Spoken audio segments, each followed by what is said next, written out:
So yun, nakikita nyo guys yung ano, yung bahay dikit na. Diyan tayo diyan kami para mag-Christmas party. Tama naman tayo, di ba? Oo, tama naman. So ayan, feeling ko nandiyan na sila. Sinarado nila yung ano para medyo yung blinds eh. Tapos bukas pa pala ano.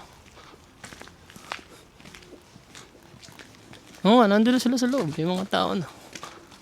So yan. Makakagsimula na sila. Yan. Happy naman ha. Yay. Ay, Pasko na.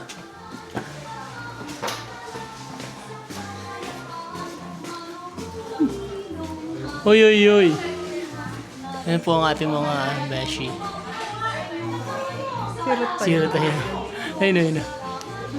Ayun, nagkaano, Degor.